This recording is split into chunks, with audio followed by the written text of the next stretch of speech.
Madame Boukar Yagana, qui est donc secrétaire générale adjointe à la Haute Autorité pour la consolidation de la paix au Niger. Madame, donc vous êtes, en plus de cette fonction, vous êtes coordinatrice de plusieurs projets ici au Niger, notamment le projet d'appui à la stabilité et à la cohésion communautaire dans la zone de Tillabéri, ou encore le projet d'appui au renforcement de l'administration dans la région de Tillabéri. Vous êtes également le point focal de la HACP pour le partenariat avec certaines institutions clés dans ce domaine. On vient d'entendre l'universitaire qui vous a précédé donc au micro nous parler de l'importance de la résilience communautaire et des approches basées donc sur les dynamiques locales. Pourriez-vous nous parler de la manière dont la HACP, dans son travail, à travers ses expériences, prend en compte justement les dynamiques locales dans les efforts de stabilisation au Niger?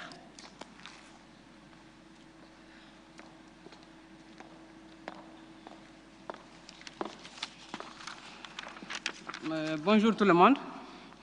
Et merci de m'avoir donné l'opportunité d'apporter ma petite contribution à cette session. Comme elle l'a dit, ma communication va porter sur la prise en compte des dynamiques locales dans les efforts de stabilisation au Niger, expériences et leçons apprises de la HACP. Notre institution, qui est la Haute Autorité à la consolidation de la paix, est rattachée à la présidence de la République et elle a pour mission essentielle, justement, de stabiliser les zones de conflit. Elle œuvre pour la stabilisation selon plusieurs approches. Nous allons développer 3 approches essentielles.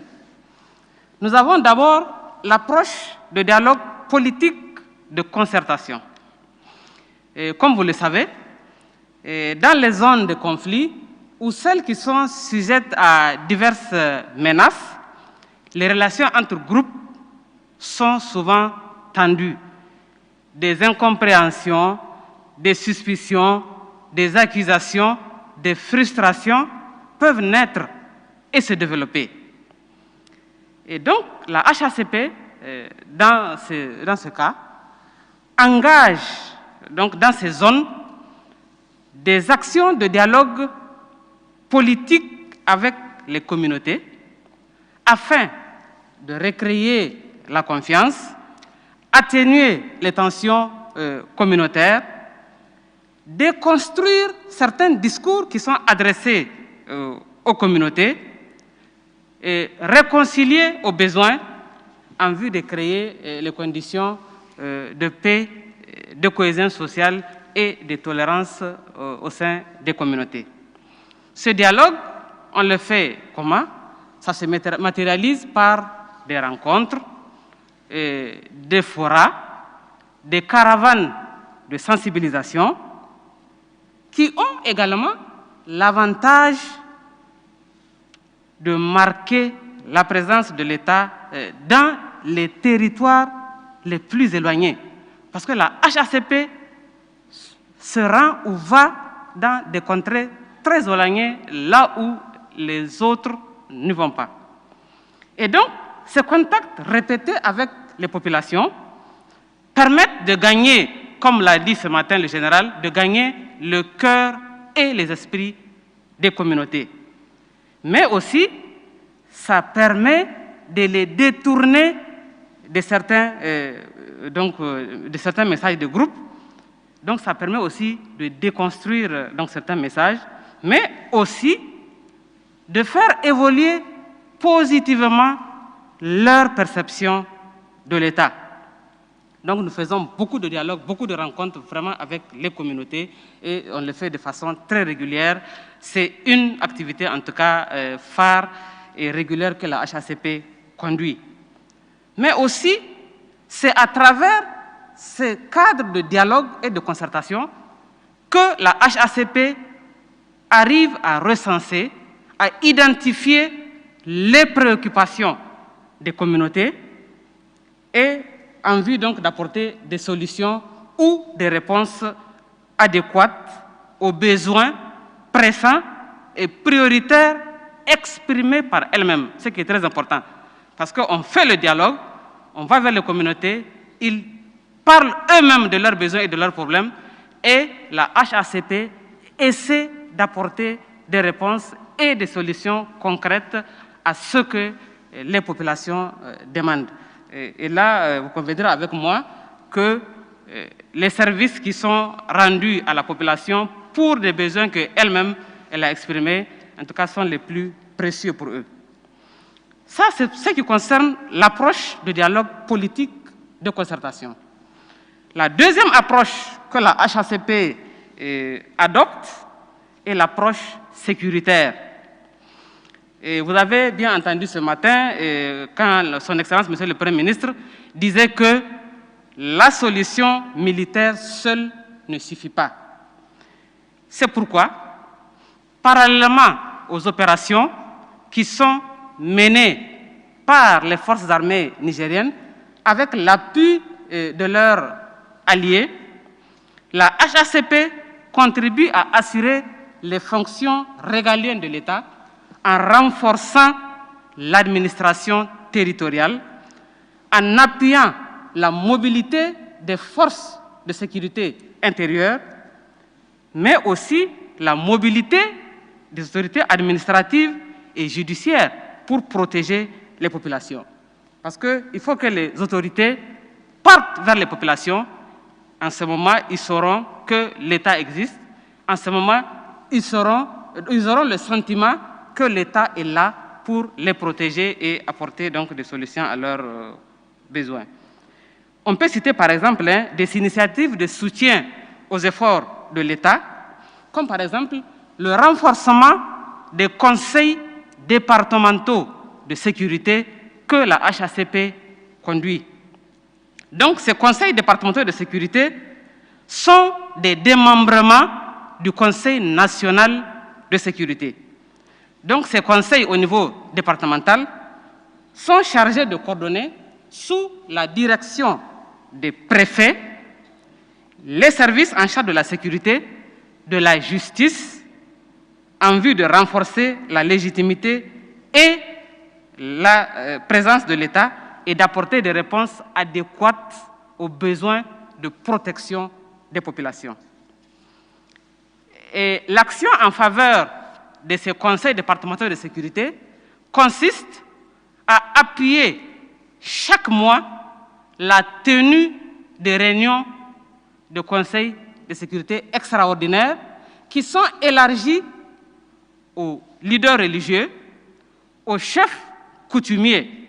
Ça, c'est très important parce qu'il y a un conseil de sécurité au niveau départemental qui se réunit chaque semaine, mais la HACP appuie la tenue chaque mois d'une réunion extraordinaire élargie aux maires, aux chefs coutumiers et aux leaders religieux. Donc tous ensemble, ils discutent du problème de sécurité dans leur zone. Tous ensemble, ils cherchent des solutions donc à ce problème. Autre chose que la HACP fait, ces réunions qui se tiennent chaque mois, à l'issue des réunions, il y a des recommandations et des conclusions qui sont retenues. Et donc, la HACP, à travers ces projets, appuie la mise en œuvre des recommandations qui sont formulées ou issues donc, des conseils de sécurité. Mais aussi, la HACP appuie la mobilité et le déploiement des forces de sécurité intérieure. Donc, je parle ici des patrouilles départementales que les forces de défense et de sécurité mènent au niveau des départements. Par exemple, dans ce cadre, il y a par exemple le projet d'appui au renforcement de l'administration dans la région de Tillabéri, qui est financé par l'ambassade de France et qui couvre les 13 départements que compte la région de Tillabéri. Au niveau de tous ces départements, le conseil départemental de sécurité est appuyé non seulement pour la tenue de réunions, mais aussi pour la mise en œuvre des recommandations. Toujours en lien avec l'approche sécuritaire, la HACP met en place au niveau de chaque commune des structures que nous appelons des comités communaux de paix. Ces comités communaux de paix, donc, ce sont donc des structures qui regroupent des représentants de toutes les communautés au niveau des villages environnants de la commune. Et donc, ces comités de paix jouent un rôle important de veille et d'alerte précoce, mais aussi interviennent souvent pour régler des petits conflits qui se présentent au niveau de la commune.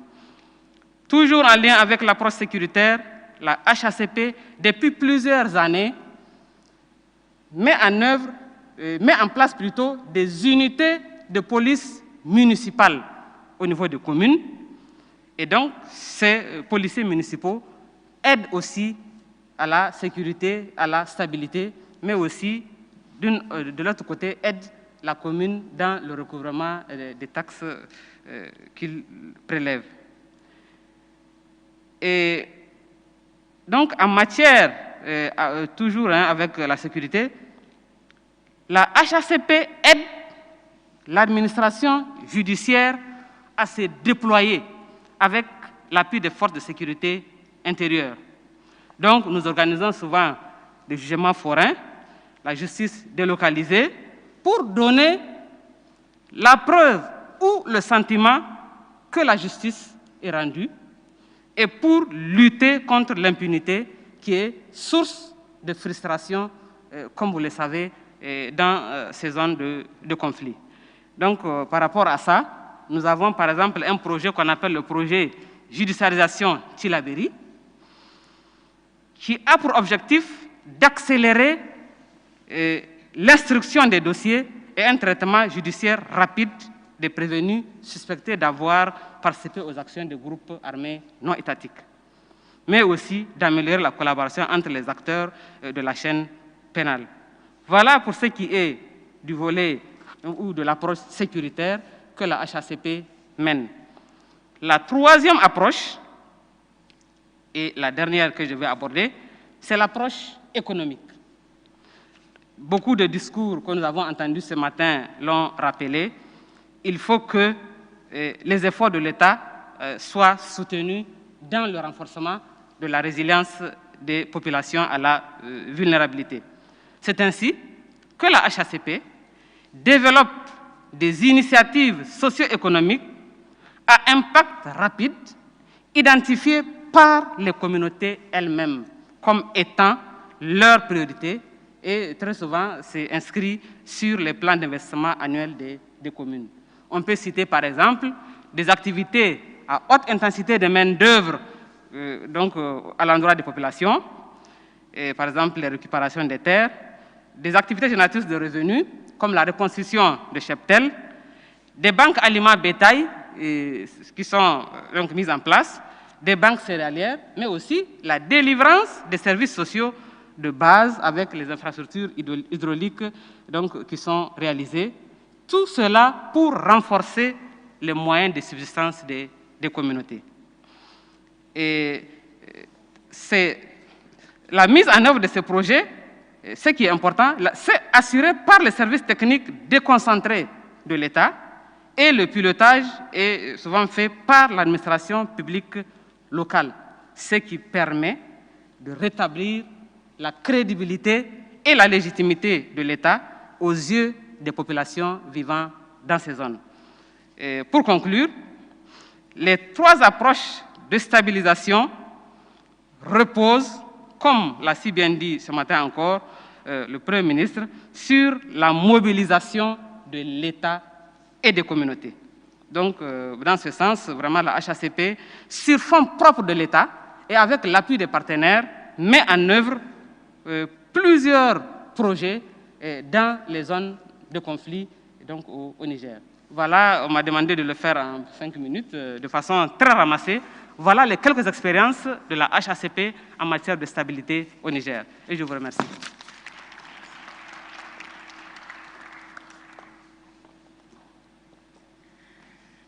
Merci beaucoup. Donc voilà qui nous permet d'avoir une idée beaucoup plus concrète de ce qui se fait déjà sur